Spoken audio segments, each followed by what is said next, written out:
is Lon Safko, co-author of the Social Media Bible, published by John Wiley & Sons, the most comprehensive book ever written on the subject of social media. And today we are here with Gary Vaynerchuk. How cool is that? The Wine Library Director of Operations and host and founder of Wine Library TV. And we're going to be speaking about community building, social media, and of course Wine Library. And the conversation wouldn't be complete without talking about Gary Vaynerchuk as well. So Gary, it's awesome to have you here today. Thank you. Thank you so much for having me. Yeah, this is cool. Can you tell our listeners a little bit about who you are, what your background is, what you're out there doing? Sure. So, I host a online wine show called WineLibraryTV.com 5 days a week, Monday through Friday, and I started that in February of 2006, and it's almost 3 years old now. So that's pretty wild. Almost 600 episodes have been bagged out. I also am director of operations, co-owner with my dad of a wine retail company in New Jersey called Wine Library that I've been running for the last 10 years. I launched WineLibrary.com in 1997, and that is how I started getting into the online space. And because we were successful, I had a couple of developers in-house that were very, tech-savvy and on the pulse and knew what was going on, and they started watching Zay Frank, the show, and Rocket Boom as soon as, video blogs started kind of hitting the scene in 2005. And it became very obvious to me that that was going to be a platform that was going to be highly successful and important. I wanted to be a part of it, so I started Wine Library TV in February of 2006. And it's been a pretty big branding, opportunity for me. It's built a big following. Almost 80,000 people a day watch the show. It's led to a lot. And then, in October of 2007, I decided to start video blogging under my name, GaryVaynerchuk.com, to kind of talk about the business behind Wine Library TV and just business in general. It's something I'm obviously very passionate about as well, and I wanted a platform for that. And so that's been quite successful for me and has led to a lot of, speaking engagements and consulting and opportunities on that level. So being very entrepreneurial, that's been fun. Being artistic with the wine stuff, that's been fun. So I've been kind of scratching multiple itches. Scratching multiple itches. So you started, like most of us, kind of with a brick-and-mortar type company. Yes, correct? That is correct. I come from a very traditional retail, old school, liquor store is about as old school background as you can get. So that's the world I come from. But, if you take it back further, I come from the lemonade stand world and the baseball card world and the snow shoveling world. So I've been very kind of entrepreneurial my whole life. What's great about social media and where the world's at now is, you have the ability to build much bigger brands much quicker at much lower price points. And that's a very big, change in the way business is done in America. The gatekeepers are kind of out of control, have lost control, actually. No more editor or producer telling you what you can or can't be or deciding whether you can speak to the American people or the people of the world, actually. We now have tools that allow us to communicate our message, whatever that may be, with zero cost, just the time and effort we put into the community. And that is the fundamental shift of what we're living through right now. And I'm so glad that you say that, because I make presentations on social media all over the country. I was just in Miami last week, and I always say that social media is changing the way that we do business. And unless you're planning on retiring in the next 2 years, you really need to understand what social media is. And I'm excited to hear that you got the bug like I did 2 years ago. I'm not a social media person per se. I'm a high-tech kind of a person trying to stay in the cutting edge of marketing. In my career, I built companies. But when I saw social media, I got as excited as I think you did, because for the first time, as you said, there are no gatekeepers anymore. Media is opened wide to us, and it puts even the small, in your case, a relatively small company, sure, like Fortune 500, on the same level playing field as the big guys. And the only thing that separates us is creativity. Yep. And commitment to our community. I think that's the real equalizer to money for somebody small like myself compared to, the Wine Spectator or somebody, a comedian compared to a top-notch comedian that's on Comedy Central. Mm-hmm. Whoever leverages their community and whoever builds a community better is in position to win, whatever that may be. And so time, once again, continues to become important and valuable, and time has definitely become more valuable than ever and important. And I'm very excited that people that care and give back are going to win. And I think that's a very powerful message, a very good message, and a very big opportunity for a lot of people. That really is powerful. People that care and are willing to give back are the ones that are going to win. And that really is what social media is, I think. I think so, too. Can you tell us, I mean, you've had some phenomenal success with Wine Library TV. You had mentioned 80,000 people a day look at your videos. And I got to tell you, I love watching your videos. I think they're really awesome. But this is something that kind of grew, didn't you, during when I mentioned at the conference? You had mentioned that you basically just set up a camera, you spill wine, you live in Jersey, so there's police activity outside. You just, I think it's great. Can you tell us a little bit about how you built that success? You know, I think it's one step at a time. I think a lot of people ask me, what was the tipping point when you got on Conan or when you were on Ellen or Nightline or Wall Street Journal? And I think when you don't focus on tipping points and just focus on pumping out good content, and you just focus on hustling every day and answering your email and caring about your community, putting out good content, I think you start realizing that you don't need a tipping point, and that's not really what fundamentally separates a victory from a loss. I think that, you know, for me it was just pumping out good shows every day and becoming part of the community, leaving comments and blogs and answering my email and creating accounts in things like Facebook and Twitter and, you know, just working it. Mm-hmm. And I think that is the way to success. It's always been. The only difference is I think that now your fans and your consumers and the people that care about you have the ability to build you quicker and easier and better because they have tools. Word of mouth has changed, not the way you build a brand. And you had mentioned that you pump out good shows. And getting back to just the quality again, when I speak in my presentations, I mentioned that quality is not what it used to be, is that sometimes you can just punch out. As long as the content is good, you're passionate and you're dedicated to it, that just putting a camera in front of you is plenty enough if you meet the other criteria. And that in the old days when we produced television shows or television commercials, there was always this corporate message behind them, and that nowadays you really don't need that type of polished presentation. Do you find that true?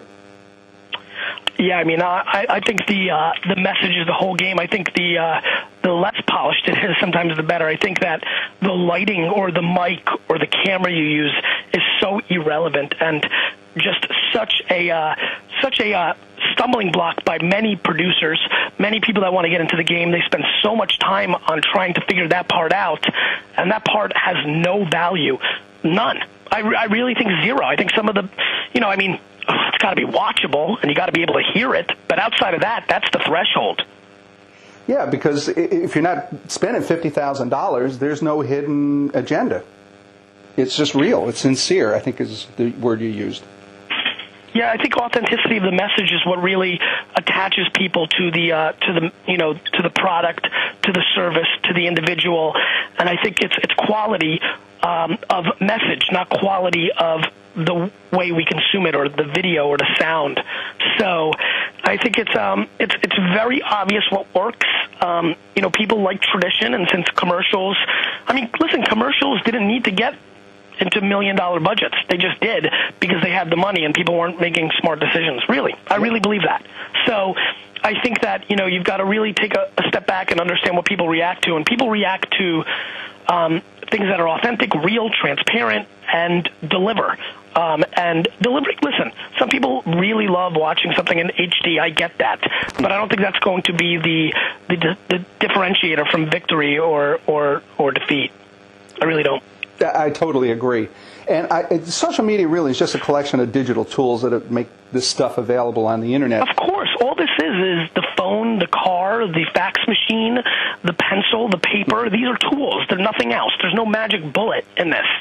Yeah, and what it really gets back to, I think, is something that's key and that really most of the people aren't understanding when they talk about social media. It's using these tools to build community, and that's something that you've been phenomenally successful at. Can you just kind of encapsulate what the term building community means? Building community is about giving a crap. That's where I've separated myself from everybody else or whoever else, you know. I mean, there's other people doing a great job, but, you know, to me, it's about really caring about your user base, listening to them, making them involved, letting them participate, caring about their thoughts, letting them have their say in molding the direction of what you do. And so, you know, to me, it's just about caring. It's about taking the extra effort to read your emails, to respond to them, to, you know, meet them in person, to send them little swag gifts, to just care. I mean, it's a very simple process. It's just one that's costly and of time and money, and that's something people aren't willing to invest. Well, yeah, like in the old days when we built relationships, the local butcher, we would walk down the street and he would every once in a while throw in a handful of extra meat or give us a special cut. And Baker's dozen, right? Yeah, Baker's dozen. Perfect example. Baker's dozen. That's all we're talking about here. Yep. And you had mentioned emails. You get a lot of emails, but you also find a way to make sure that you answer every single one of them. Wow. How do you do that? It's tough. It's very tough. It's definitely my biggest stumbling block, and it's not scalable, and it's going to go away. It's people know it. I've been doing it for multiple years. I think a lot of people appreciate it. I really care. And to me, it's also about research and development. It's not just about the community. It's about the R&D. I mean, when you read that many emails, you get a very quick pulse of what people care about and what they're into and where things are going.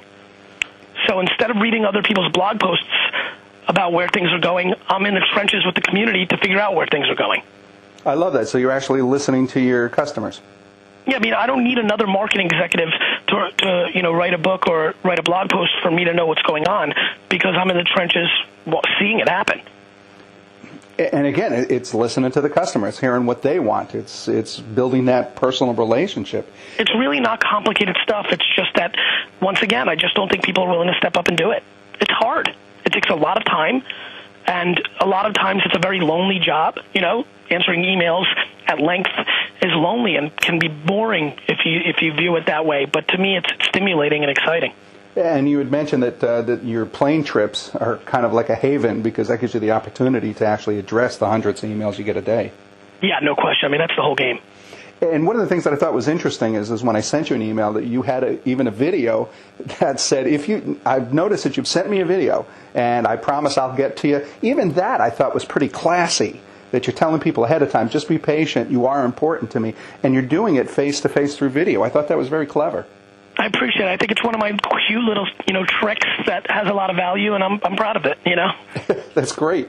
And one of the other videos that I just have to mention here, I think it's one of your best, where you say you get the same email over and over and over, and that is, how do I monetize my blog?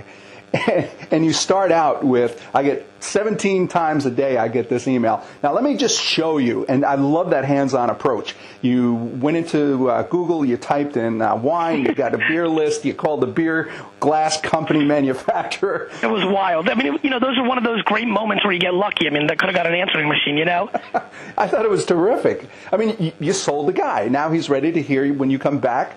He's ready to talk turkey with you. Yeah. I mean, once again, pretty lucky. And, the guy was pretty funny, right? He's, telling me, Google's the premier place to, advertise. And, he's a funny character. But at the end of the day, I just want to show people that you can do it. You have to go out and take it. Yeah. Nothing's going to be given to you. You've got to go out and grab it. And that's what a lot of people do. They set up a blog, they type a couple of articles in there, posts, and they think the world is going to be the path to their door. It's really unbelievable. Yeah, in one of my conferences, I say, if you're familiar with the old term, if you build a better mousetrap, the world will be no. You build a better mousetrap, you'll just have more dead mice. You're darn right. You got to work it, man.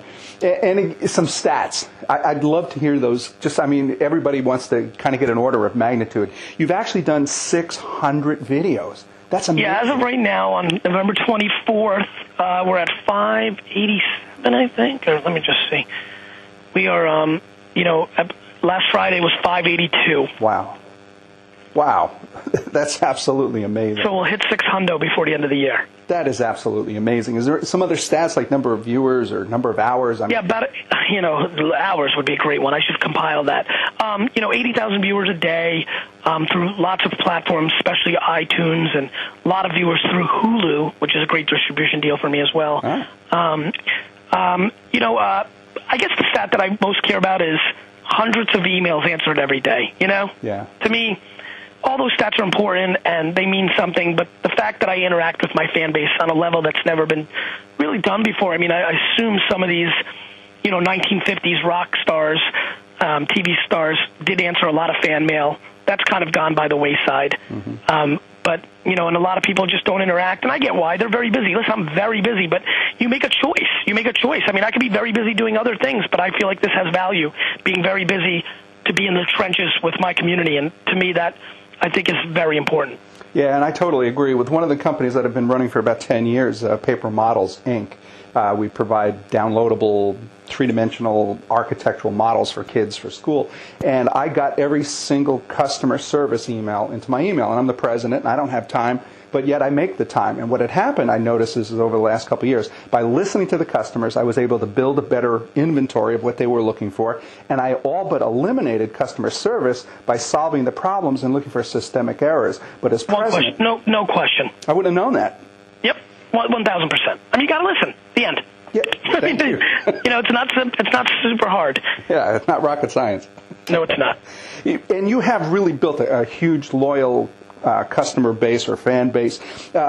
Your community building this fan base, it led to some other kinds of spin-offs, like books and acquisition offers. And can you tell us? Speaking fees and consulting. I mean, it's led to so many opportunities for me, and I think that people need to realize there's so much opportunity out there. You just got to grab it. And, that's what's happened for me. I mean, a lot of, 2-book deal, 6-figure book deal from the wine side, tons of consulting and speaking gigs from the business side, just a lot of different opportunities, lots of television offers, just opportunities. And as long as you keep positioning yourself with opportunities, I think that's very important. Well, absolutely, yeah. You got to be out there to be participating, to be playing. And you already wrote a book, and you got another deal on a second book. I'm sorry? I said you wrote a book, and you've got a deal on a second book? Yes, I have a deal on a second book, which I'm going to start writing. And, there's a good chance in 2009 I'll probably strike a television deal because I'm just getting bombarded with good offers. And, there's merchandising opportunities once you build your niche. I mean, there's a lot of people out there that would buy Gary Vaynerchuk, glassware. Sure. And decanters. And so, I just think it's about building your brand equity and then leveraging it. I mean, it's been done before. The only difference is there's new platforms to do it. That's all. Absolutely. And one of the things that you had mentioned in the conference is that this wine TV has been very wildly successful, and that really it gets back to some of the clever observations that you've made and implemented, so that you've actually set up a website, www.garyvaynerchuk.com, because now you're building your own personal brand. Can you tell me what we can find on that website? That's when I really talk about business and marketing and the stuff kind of we're talking about today in length, some of the videos you just talked about. I mean, I can't do a pitching somebody cold on a phone video in Wine Library TV, so I needed a platform to do that, to help the community, to show them what I know, and I just want to be a part of it that way. And that's been very exciting and really led to a lot of my monetizing opportunities, because that's where Fortune 500 companies have seen my videos and want a piece of that kind of thought process as well. So you've actually had offers to join advisory boards on big companies? I wouldn't say on Fortune 500 companies. I've been given opportunities to come in and speak and get paid to consult on an hourly rate. I've definitely been offered a lot of advisory board equity plays in medium to small companies and tons of startups. That's almost every day. So, yeah, it's led to a lot of that kind of opportunity. That's cool. You ever think of doing a book just on the form of marketing? Absolutely.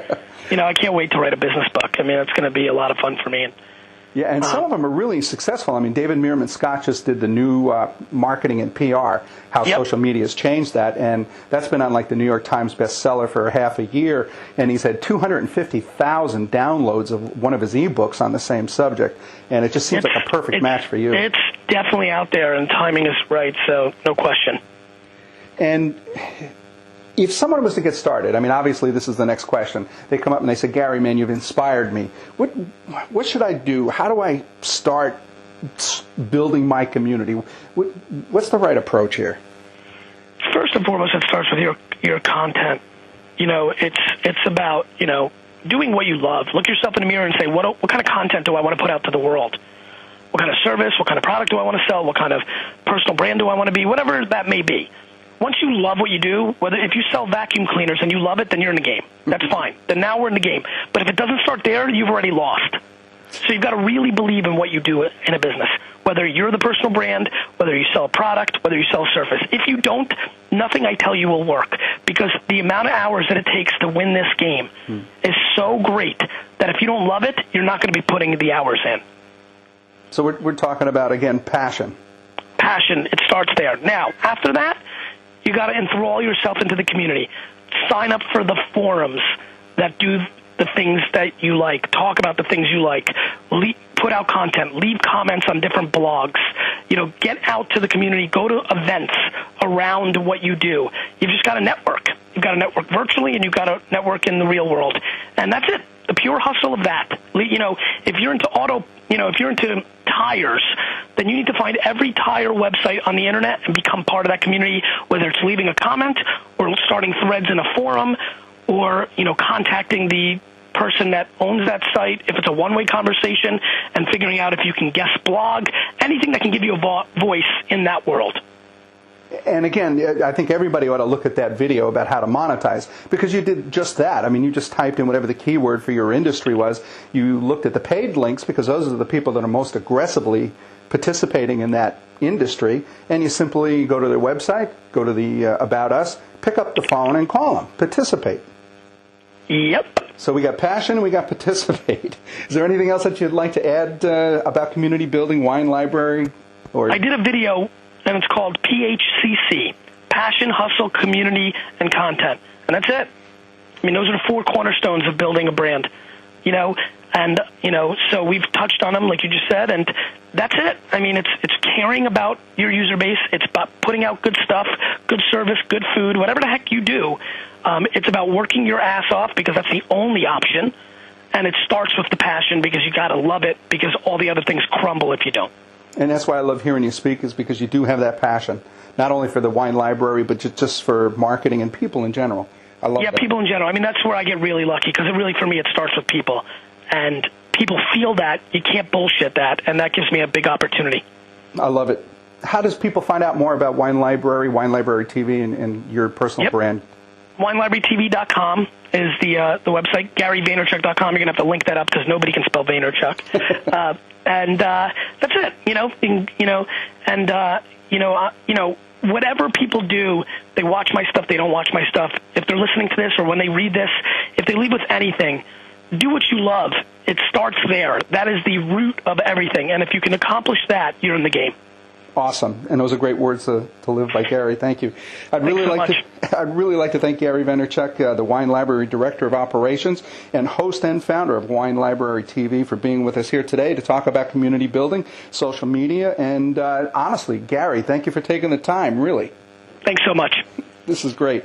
This has been Lon Safko, co-author of the Social Media Bible. Be sure to check out our other valuable social media tactics, tools, and strategies that can be found in the Social Media Bible book and its companion website, www.thesocialmediabible.com. For more information about me, Lon Safko, go on over to my website at www.lonsafko.com. And Gary, truly, thank you for sharing those insights with us today. Thanks so much.